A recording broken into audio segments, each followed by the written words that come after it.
what's up? Every good girl needs a little thug. Every black boy needs a little love. If he put it down, I'ma pick it up, up, up. Hit him up. In the truck, got it tucked. He get it up. Pocket stuck all night. I like. Halo teman-teman semuanya, kembali lagi bersama saya sebagai mahasiswa Widya Tama. Perkenalkan, nama saya Widya Jennifer Michelle. Saya akan melaksanakan tugas dari pembelajaran entrepreneurship. Kali ini saya akan mewawancarai salah satu tokoh yang berdagang di bidang tekstil. Kali ini kami akan membicarakan tentang inspirasi bisnis di tengah persaingan industri tekstil. Kan banyak ya toko-toko kain di jalanan, apalagi di Cigondewa itu kan pusatnya.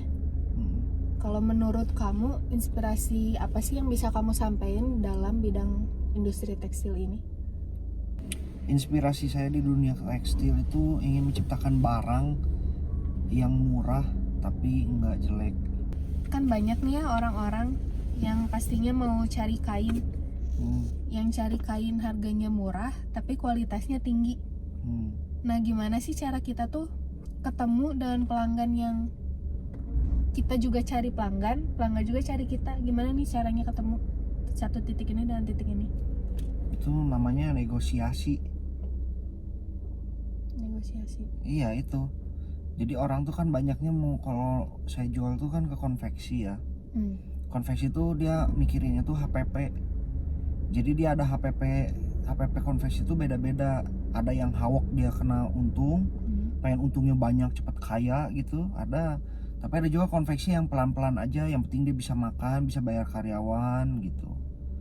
Ya itu nego kita aja. Kebanyakan yang hawok-hawok itu dia nyarinya kain-kain stok yang sampah gitu, kain sampah. Sama dia dipikirin gimana caranya supaya bisa jadi bahan, entah itu kolor gitu kan, entah itu pampers kayak gitu, yang dari sampah tapi untungnya besar. Itu kan gitu. Kalau untuk kita udah kenal nih berarti sama orangnya, orang konveksinya. Maksudnya tuh gimana cara kita tuh ketemu sama pelanggan baru? Oh, kalau saya tuh Tips-tipsnya. kalau di dunia bisnis saya yang saya jalanin, saya punya prinsip itu harus memiliki sesuatu yang menonjol di antara orang lain dalam semua bidang. Kayak misalnya kan contoh makanan, kalau misalnya jualan Padang semua sama dari ujung Bandung ke Bandung, itu Padang sama kan Ya. tapi saya harus pikir gimana jualan Padang tapi yang berbeda, tapi Padang. Jadi orang punya lirikan, oh ini pasti Padangnya yang beda itu kan gitu. Jadi punya ciri khas tersendiri. Jadi mereka yang nyamper nanti ke kita gitu. Soalnya kan kalau jualan kain tuh bukan kayak jualan nasi goreng atau jualan makanan. Kalau jualan makanan kan kita di gerobak tuh pasti ketemu sama manusia di jalan. Itu kan pembeli kita, setiap manusia. Tapi kan kalau jualan kain tuh harus cari konveksi kemana. Nggak ada yang tahu konveksi tuh, oh datang ke sini di rumah ini gitu. Jadi biasanya konveksi tuh dari mulut ke mulut. Berarti nama Kalau baik. kain, iya nama baik harus dijaga. Gitu. Jadi kalau kita menjaga kualitas, harganya bagus, pasti mulut ke mulut. Konveksi sama konveksi ini lagi perkumpulan konveksi ada tuh di Indonesia. Nanti dia cerita, oh si ini murah nih, bagus kualitasnya gitu.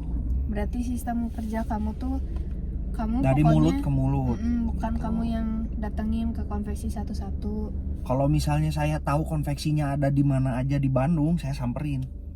Tapi kan nyari konveksi itu nggak bisa kan, ada yang bentuknya itu di dalam rumah, harganya kan itu ada yang dibentuk di gedung tingkat. Kalau di Jakarta tuh gitu. Jadi kita nggak mungkin ketokin satu-satu rumahnya lihat konveksi bukan. Lagian kan konveksi tuh banyak. Ada konveksi tas gitu kan, jaket, hoodie gitu kan, baju tentara, spray, hordeng. Nah, kalau saya kan spesialisnya kaos gitu. Jadi saya begitu ketemu konveksi juga, kalau konveksinya tas ya nggak akan masuk sama saya. Kalau teori kan gampang tuh ya, cari barang yang murah, jual setinggi-tingginya. Betul. Nah, gimana sih caranya tuh cari barang yang murah, semurah-murahnya, lalu jual setinggi-tingginya? Kalau saya tuh kan toko ya. Ya. Kebetulan papa saya itu kan dia dulu kerjanya di Rajut sebagai kepala montir, itu kurang lebih 30 tahun dia. Jadi saya tugasnya itu mencari pabrik-pabrik yang dia bener dari inti kayak gitu. Jadi dia semakin inti dia dari pabrik itu pasti semakin murah. Kayak contoh, ada pabrik itu, ini sedikit penjelasan aja ya, keluar dari topik. Kalau pabrik itu kan ada pabrik yang maklun, cuman untuk terima maklun. Jadi dia punya mesin rajut, itu merubah benang, dimasukin ke rajut itu langsung jadi grey, keluar di bawahnya jadi grey. Nah dari grey itu kan kalau jadi dicelup, masuk celupan, misalnya mau warna apa dicelup bisa gitu, langsung masuk setting, jadilah kain di toko saya buat dijual gitu kan. Nah itu dari nah ada juga pabrik yang dia membuat benang dari kapas. Jadi kapas tuh dari Cina didatengin, terus di pabriknya tuh dicabik-cabik, di ada polanya lagi, dimasukin menjadi benang sebesar ini, gede.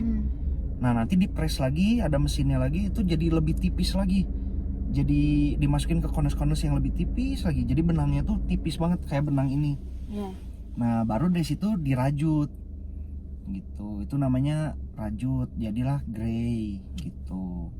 Semakin dia pabriknya semakin besar, apalagi punya pemintalan sendiri kayak gitu, itu udah pasti harganya lebih murah dari dari pabrik yang cuman maklun doang gitu, atau jual grey doang gitu loh. Kan kamu ini kan jual di toko ya. Kalau misalkan kamu ada nggak sih punya keinginan kalau kita punya pabrik kan terus punya toko, untungnya lebih besar kan pasti. Punya keinginan nggak sih untuk mempunyai pabrik? Sebenarnya kan kalau saya tuh pribadinya toko. Cuman kalau papa saya dulu punya pabrik, cuman bangkrut. Nah dia juga kan dulunya emang kepala montir di mesin rajut pemintalan yang bundar itu gitu. Ini sebenarnya beda sih, kalau kita jualan kain kan fokusnya itu mencari buyer gitu, nyari pembeli. Tapi kalau kita udah mau masuk ke dunia yang lebih dalam lagi, pasti buyar, soalnya nggak semua orang yang ngerti gitu loh ke arah sana. Dia ada juga pembeli kan cuman ngerti setting berapa, warna apa kayak gitu, gramasi berapa, tapi dia nggak ngerti mesin rajutnya tuh harus pakai mesin apa gitu kan. Itu kan mesin rajut juga ada mesin datar, rajut bundar kayak gitu, macem-macem. Terus kan mesin rajut juga bisa disetting kayak camnya, jarumnya gitu kan. Cam itu untuk mengatur jarumnya untuk narik benang, atau lidahnya itu untuk melepas. Jadi dia ada naik turun jalur jarum. Jadi mulailah dari situ kan ada corak gitu. Jadi itu panjang banget. Jadi sebenarnya prosesnya itu panjang, membuat kain tuh nggak semudah yang kita bayangkan. Kalau punya keinginan ingin tetap fokus di saat ini punya toko aja, atau pengen punya pabrik sih? Kalau pabrik tuh kan pasti lebih pusing ya.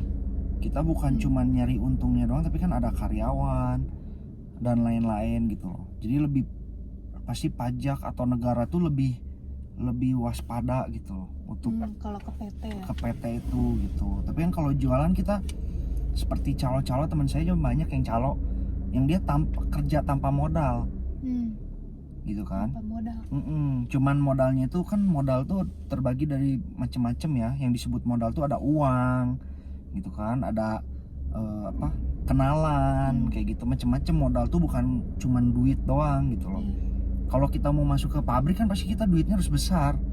Modal entah beli tanah atau nyewa gedung. Terus kan kita nggak mungkin sewa mesin rajut. Saya belum pernah dengar tuh seumur hidup sewa mesin, pasti harus beli dong mesinnya gitu. Belum untuk montirnya, ngotak-ngatiknya gitu kan. Jadi panjang lah itu. Berarti kalau modalnya besar. Modal yang betul. Mungkin MM-an ya. Betul, pasti lebih gitu. Tergantung mesin rajutnya dia berapa, atau mesin. Wah kalau besar banget pasti gede banget sih, kayak mesin celupnya aja berapa gitu kan, macem-macem. Jadi lebih baik kan, kebanyakan orang kan sekarang nyari gimana kita menghasilkan uang tanpa uang gitu kan. Nah itu calo. Kalau bahasa kasar saya calo, kalau bahasa halusnya mungkin marketing gitu kan, freelance gitu. Cuman kalau di tekstil biasanya calo ngomongnya gitu.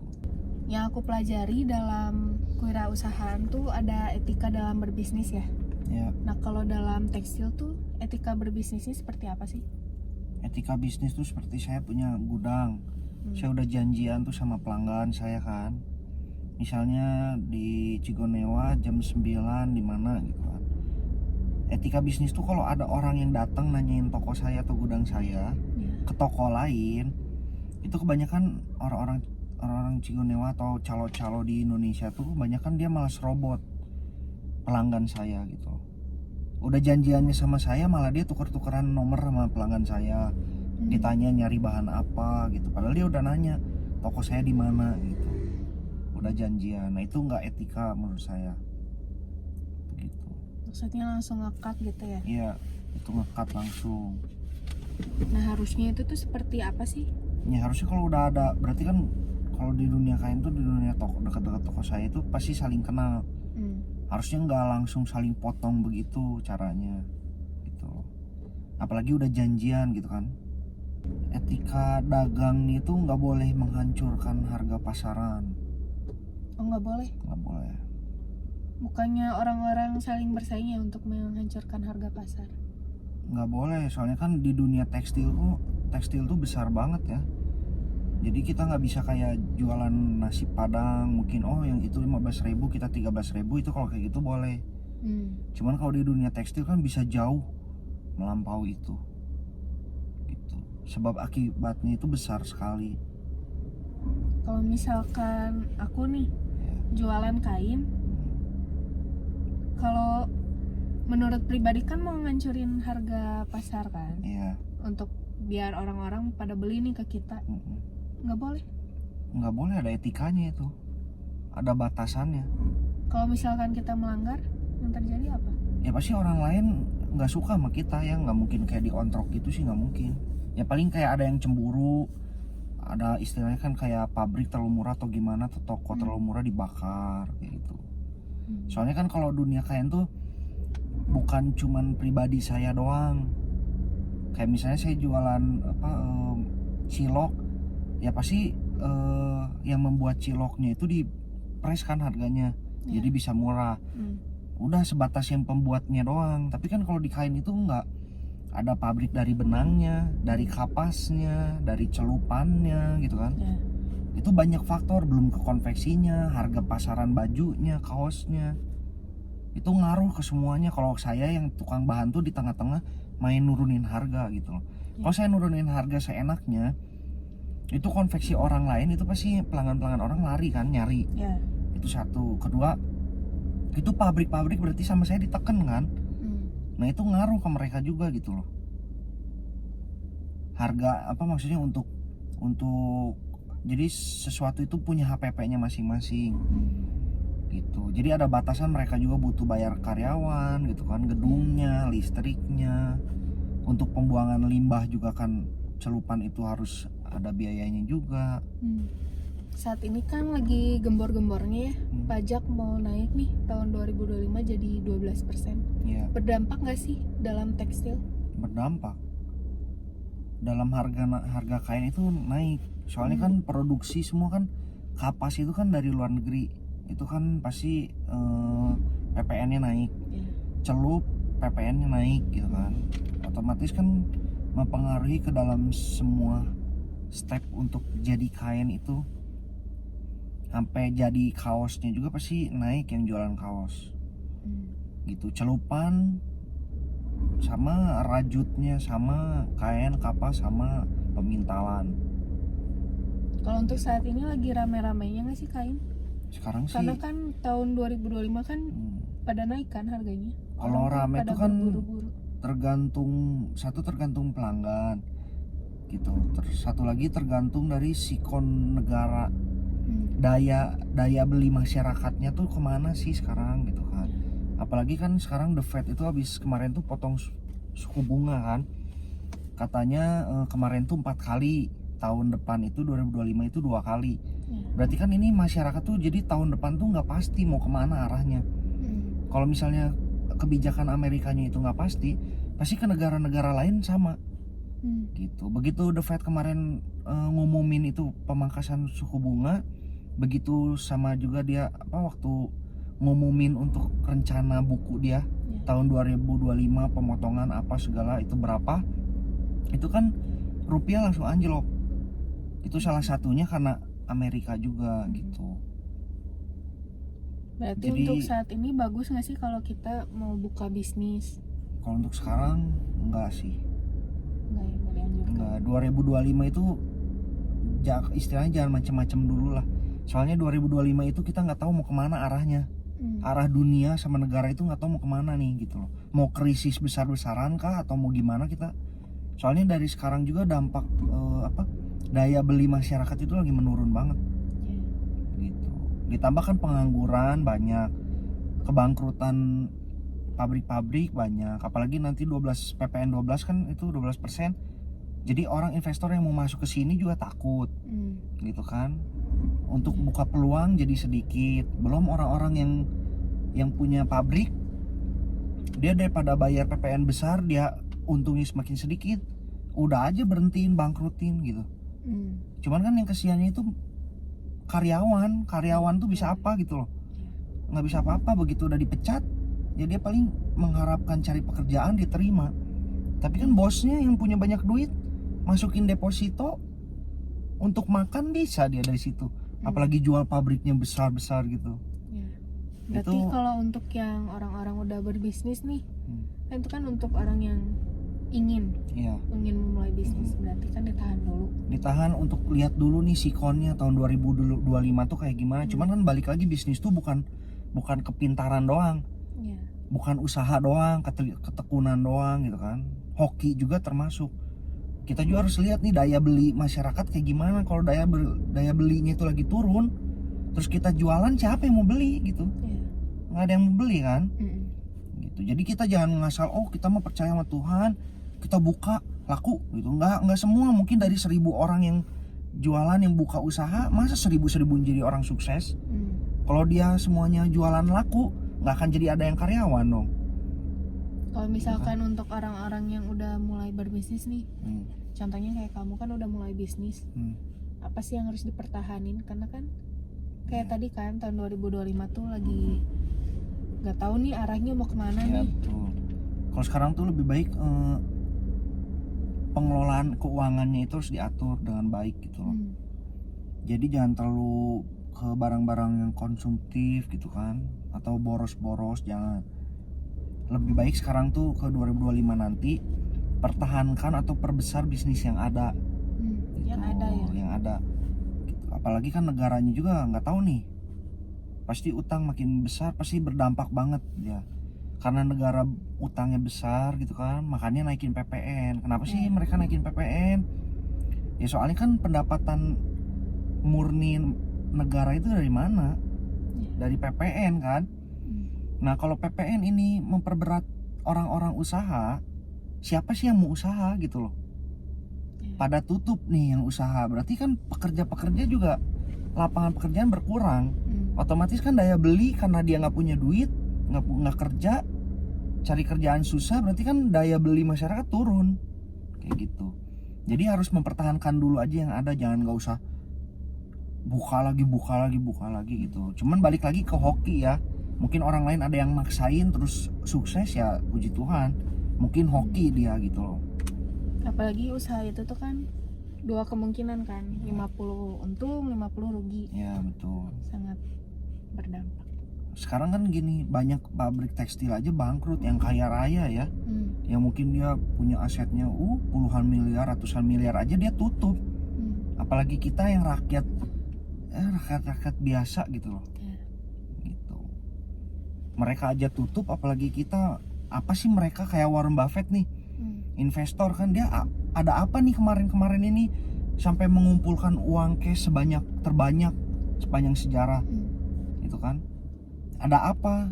Sedangkan dia kan pekerjaannya di situ, berarti dia tahu sesuatu apa yang kita nggak tahu. Nanti ke depannya itu bakal krisis atau gimana ya, kita kan rakyat nggak tahu ya. Gitu. Mungkin yang kalangan atas yang tahu, pasti dia udah bersiap-siap.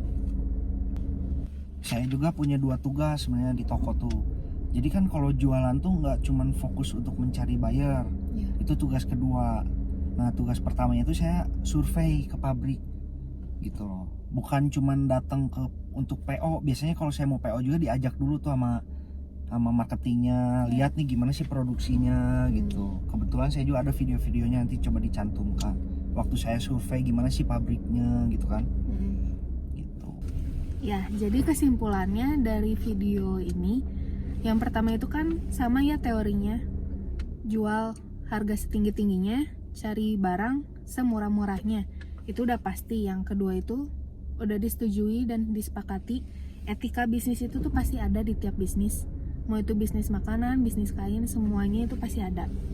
Dan yang ketiga, kita tuh kalau mau mulai bisnis harus tahu waktu lah, timingnya, lagi tenar-tenarnya apa nih, apalagi harus ngikutin politik-politik, karena politik itu tuh ngaruh ke dalam bisnis. Karena kebijakan negara itu kan mempengaruhi daya tertarik masyarakat untuk beli apa nih, condongnya. Nah itu tuh harus dipelajarin dari politik-politik yang ada di negara.